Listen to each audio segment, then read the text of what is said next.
Now you might be thinking a good way to grow your detailing business, or at least to have steady work, is by getting a contract with a dealership. And in today's video, I'm gonna break down why we don't take on dealership work, why it's a problem, and what you need to look out for if you're thinking about taking on some kind of dealership or contract work. And let me know in the comment section down below, are you currently taking on dealership? How do you handle your dealership work? Let me know and share it in the comment section below.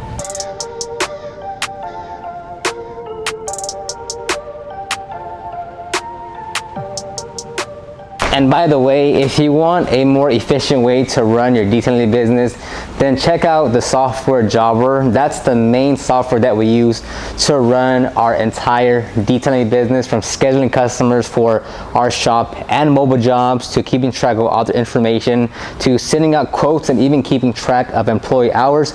We use Jobber for all those tasks, and we've been using it in our business for the last 4 years now.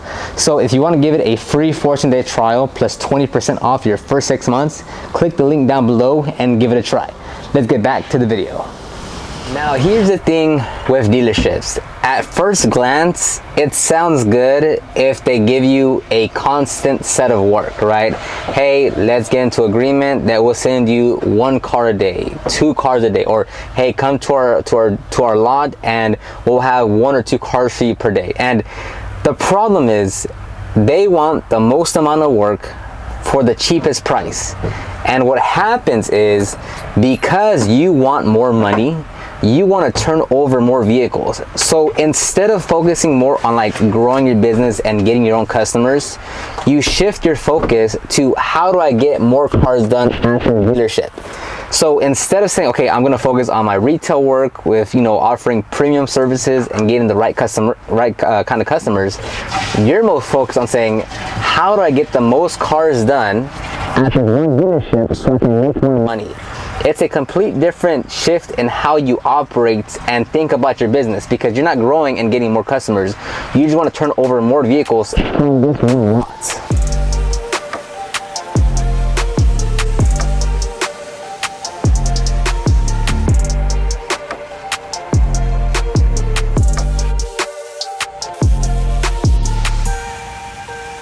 So I'm not saying you should never do dealership work. I'm just saying, if 80% to 90% of your work is dealership work, the big problem that will happen is that once a cheaper detailer comes by, if they're not making enough money and they have to cut costs, they will immediately cut you because they want to save on money.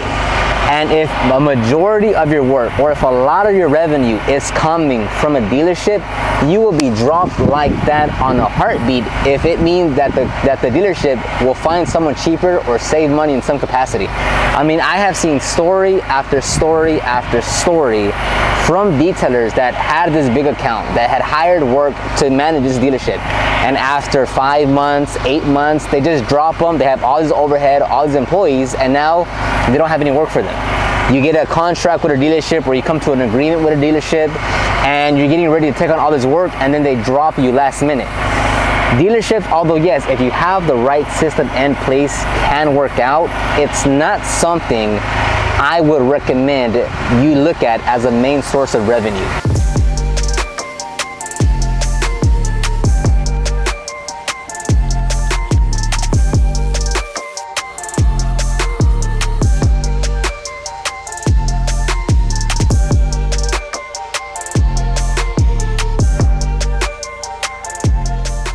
Now again, that doesn't mean you should never take it on. For instance, if you're just getting started and you come across an opportunity to take on some dealership work, out of the experience, out of getting your systems down, out of just learning and getting more experience, I would say, hey, not a bad deal. But I would never say, hey, go full on and fully commit to this dealership, because it's not something that I see as a sustainable option. They want the most work done for the cheapest price. They'll keep on giving you more cars, having more requests, and you want to like work on your business, but you can't because you're so busy trying to keep up with the volume that the dealership is giving you. So my recommendation is to focus on your marketing so you can attract the right type of customers into your business. For instance, on this vehicle right here, we charge $2,000 to remove those water spots. Now, could we ever charge $2,000 to a dealership? Most of the vehicles that they have are probably in rough shape. The interior needs a lot of work, the exterior needs a lot of work, but we're never gonna charge a dealership $2,000 for a vehicle. And if you want to go for those higher priced services, and I'm not saying like a correction, coating, PPF, and tint. I'm just saying if you want to charge a couple $100 for an exterior service or interior service, that's not happening at a dealership. You need to attract the customers that want quality work, that want to pay a reputable quality detailer, and that want the services now. That's who you want, this type of customer.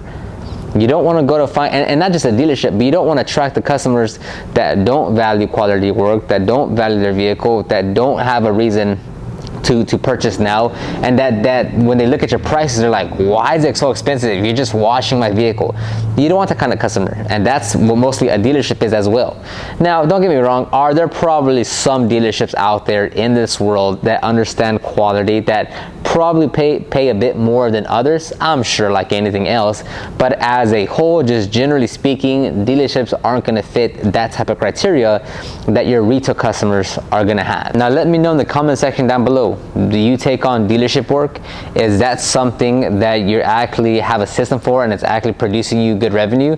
Because don't get me wrong, there are businesses out there that are set up to take on dealership work, and it's actually working out great for them because they have the systems in place, they have the manpower, they keep on getting contracts, so their dealership pool just keeps on getting bigger and bigger. So I'm not saying it's a wrong option, but for the most part, for most detailers that don't have the proper setup and that don't have the proper infrastructure in place, it's probably not going to be the best option. So let me know in the comment section down below what you think about dealerships and how you plan to tackle those things, or how you're currently planning those things.